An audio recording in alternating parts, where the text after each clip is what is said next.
Today we are going to build this minimalist Etsy planner from scratch using only Google Docs. No Photoshop, no Canva, or paid subscriptions.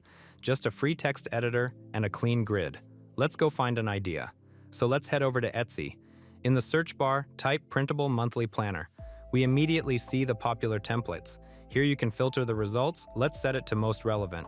That's enough for me. We can instantly check the reviews and the average market price. Let's create our mood board. I'll save the ones I kind of like. I want to make it in a minimalist style, so let's save this one. Right now, we are just putting together a mood board to base our average design on. I like this one. The font is beautiful. This one is good too. I think that's enough, really. Let's grab this one too. It has goals, priorities, a to-do list. Seems very convenient. Something in this format will be nice. Now let's go build our mood board. I'm currently in Google Drive. Let's create two documents. First, I right-click, go to Google Docs, and create a blank document. Let's close it for now. Next, I'll create Google Slides. This will actually be our mood board. What are we sending here? The pictures we saved from Etsy, just dropping them right in. I select them all and drop them. I'll reduce their size. In the top panel, you can click Crop Image to trim them and align them a bit. Arrange them neatly. Basically, something like this is fine. Now let's open the document we created, where we will make the planner. I suggest splitting the screen in two. On the right is our mood board for reference, and on the left, we will build the planner. I'll make the right side smaller so there's more space on the left. I plan to do this in A4 format, portrait orientation. Let's go to Page Setup. For paper size, I'll choose A4. We will have it in two formats, a 4 and letter. That's the standard. Set the margins exactly like mine. 1.2 everywhere. Good. Let's use a similar font, something somewhat close. I found a font on Google Fonts called Passions Conflict. I'll leave the link in the description. You don't need to download it, just copy the name. Look at the fonts at the top, More Fonts, and paste what we copied into the search bar. Check the box, hit OK.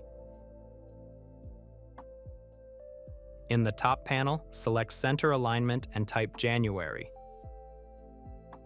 Increase the font size to 48. Perfect. Next, let's choose a font for the text, size 10. Let it be like that. Now we need to make the calendar. Let's create a 7x5 table. Go to Insert Table, choose 7 columns, and drag down. Good. We also need a row for the days of the week. Let's add one more. Right-click in any cell and hit Insert Row above. Now we need to enlarge these cells. Select them all, go to the top, click the 3 dots, Table Options. Go to the Row tab, check Minimum Row Height. Let's try 2.3. I would also make the top row a bit taller, like this. Select the top row and set the value in the row field to 1,2. Choose Center Alignment. For the font, let's pick Helvetica Neue. If it's not active, go to More Fonts, type Helvetica, and check the box.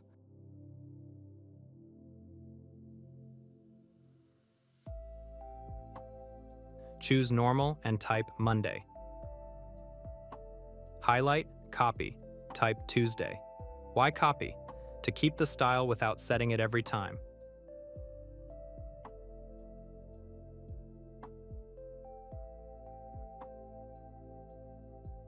Let's choose the Helvetica font here as well. Now let's update our default text style to Helvetica. Go to Style, Normal Text, and click Update Normal Text. That's it. This will ensure that all text entered appears consistent. Let's list the days of the month. 1, 2, 3, and so on. Done. Now let's work on the borders. Go to the Color tab. Pick a color. Let's make it lighter. Let's choose gray. Looks good. Now I don't need these frames. I want a lighter, airy effect. I simply select all the text. A small arrow appears, I click it. We specifically need the outer border. select it, and in the top panel, I just set the border width to 0. Select the top row. Click the arrow again, we need the vertical borders in the center. Same thing, set them to 0. Done. I also think we need to reduce the indentation of the top row. Select the entire row, then in the right-hand pane under the Row tab, set the minimum high row value to 0.9. Yeah, I think that looks better. Here's what I suggest next. Let's select all the text and make it not pure black. Designers usually shift the color to dark gray. This is done for printing, so it prints well on any printer without smudging. Just drag the color wheel a little higher than pure black. That should be enough, and click OK. Let's move on to the status goal priority tables. Go to Insert Arrow Table and create a 3-column table. Select the middle column. Go to column and set the width to 1.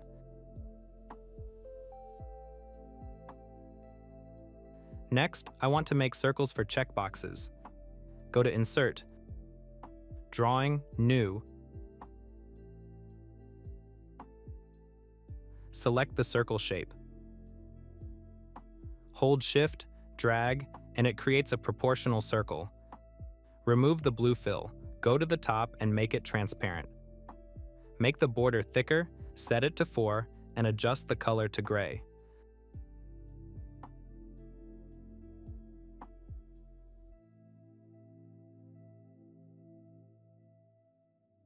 Through Image Options, Size and Rotation, ensure Lock Aspect Ratio is checked, and scale it down.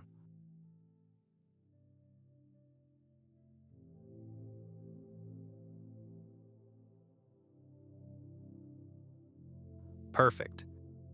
Select this entire table. In Table Options, under Cell, choose Middle. Center Vertical Alignment. Select everything, activate our Helvetica font. Right-click, Insert Row above. Here we'll type Goals and Priorities.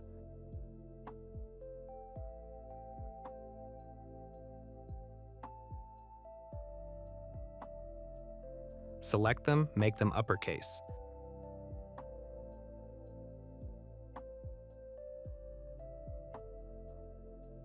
Next, the same with the borders, let's remove them.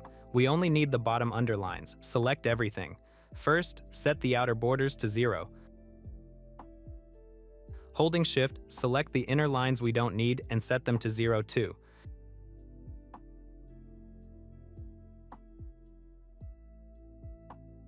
Bring back the bottom lines, set the thickness to 1. Right-click on the column and select Insert Row below, then repeat this several times.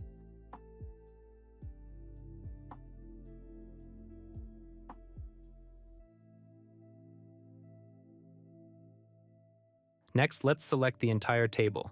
Change the border color to our gray. Let's add one more line. I think that's enough. Now select the row, press Ctrl+C, Ctrl+V below, creating a list. This way, we duplicate the existing formatting and create a bulleted list. All done. Now I'll zoom out in the top panel so I can get a better view of the entire template and check for any errors.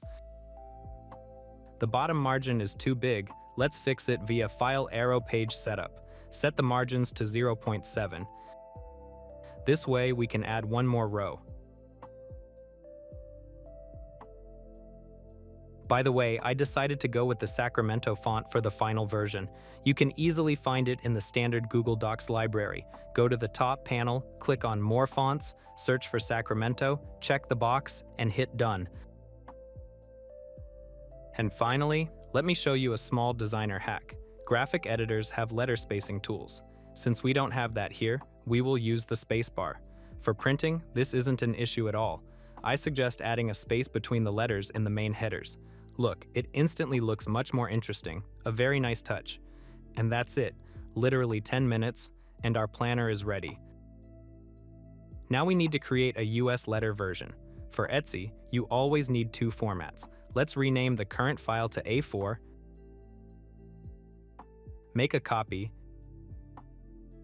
and call it US letter. Open it.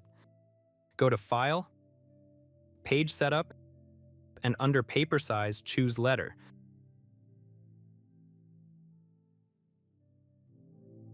The table automatically stretched in width but shifted in height. I simply select the extra bottom rows, right-click, and hit Delete Rows.